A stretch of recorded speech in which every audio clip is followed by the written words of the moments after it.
সবাইকে football sailor চ্যানেলে স্বাগতম জানিয়ে শুরু করছি আজকের ভিডিও। আজকে ইউএফএ চ্যাম্পিয়ন্স লিগের যে ম্যাচটি নিয়ে আমরা আলোচনা করব, Barcelona versus Dortmund. Barcelona versus Dortmund ম্যাচটি হয়তো হাই ভোল্টেজ ম্যাচ হবে না, তবু বার্সা প্রেমিকদের জন্য বার্সেলোনার ম্যাচ মানে খুবই আনন্দের বিষয়। বার্সেলোনা কি ডর্টমুন্ডকে পারবে থ্র্যাশিংভাবে হারিয়ে একটি বড় স্কোরে ডর্টমুন্ডকে বিধ্বস্ত করতে? যেহেতু তাদের হোম গ্রাউন্ডে খেলা 3-0 অথবা 4-0 হারাতে পারে। কারণ এটা আমি গত কয়েকটা সিজনের আমরা বার্সেলোনার ম্যাচ দেখেছি। গত কয়েকটা সিজনের ম্যাচ থেকে বা প্রিভিউ থেকে এই সিজনে বার্সেলোনা কিন্তু খুবই দুর্দান্ত খেলছে। তারা অলরেডি 120 থেকে 130 গোল করে ফেলেছে। আমি এই ক্রেডিটটা সর্বপ্রথম বার্সা ম্যানেজমেন্টকে দিব, যে তার হান্সি ফ্লিকের মতো একটা কোচকে বার্সেলোনা এনেছে। এই হান্সি ফ্লিকের ছোঁয়ায় বার্সেলোনা কিন্তু তাদের খেলার স্টাইল পুরোপুরি পরিবর্তন করে ফেলেছে, যার কারণে বার্সেলোনা এত সংখ্যক গোল আমরা দেখছি বার্সেলোনা। জাভির গত সিজনের জাভির আমলের কথা চিন্তা করলে দেখা যায় বার্সেলোনা কিন্তু 1-0 or 2-0 করে বার্সা যে ডিফেন্স লাইনে বসে পড়তো। এই সিজনে কিন্তু ফ্লিক আসার পরে বার্সেলোনার একটা চেঞ্জ দেখা গেছে, যে বার্সেলোনা 1-0, 2-0, 3-0, ইভেন এমনও আছে 4 গোল দেওয়ার পরে বার্সেলোনা আরও গোল করতে মরিয়া হয়ে পড়েছে। তো ডর্টমুন্ডের সাথে হয়তো একটি বিগ স্কোর ম্যাচ আমরা দেখতে পারি।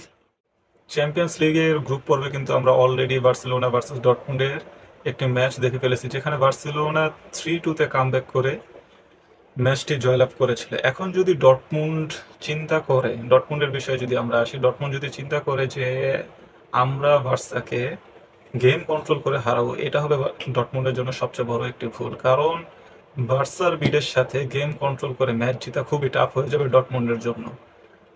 বার্সেলোনার মিডফিল্ডে আমরা পেদ্রি, গাবি, ফার্মিন লোপেস, এছাড়া যদি ডিয়ংকে যদি মিডফিল্ডে ঢেলে দেওয়া হয়, এই বার্সেলোনা আনস্টপেবল হয়ে যাবে।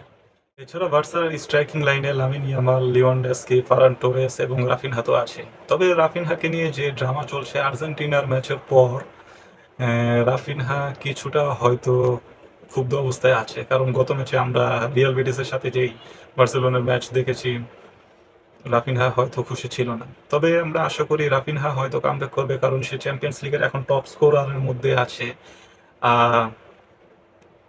ডর্টমুন্ড থেকে চিন্তা করলে গিউরাসি অলরেডি 10 গোল করে ফেলেছে। সে লিভানডস্কির সাথে হয়তো একটা টক্কর হবে গিউরাসির সাথে।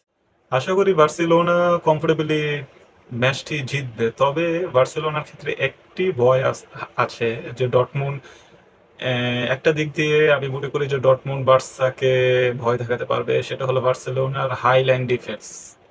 বার্সেলোনার প্রত্যেকটা টিমই এই সিজনে দেখা যাচ্ছে যে বার্সেলোনা কিন্তু গোল করছে, পাশাপাশি গোলও খাচ্ছে। কারণ বার্সেলোনার এই হাই লাইন ডিফেন্স যদি ভাঙতে পারে, তাহলে কিন্তু বার্সেলোনা গোল খাবে। তবে আশা করা যায় কুবার্সি, আরুহো, ইনিগো মার্টিনেজ, কুন্ডে, বাল্ডে গত কয়েকটা মাসের ম্যাচ থেকে তারা নিজেদের আরো পরিপক্ত করে ফেলেছে।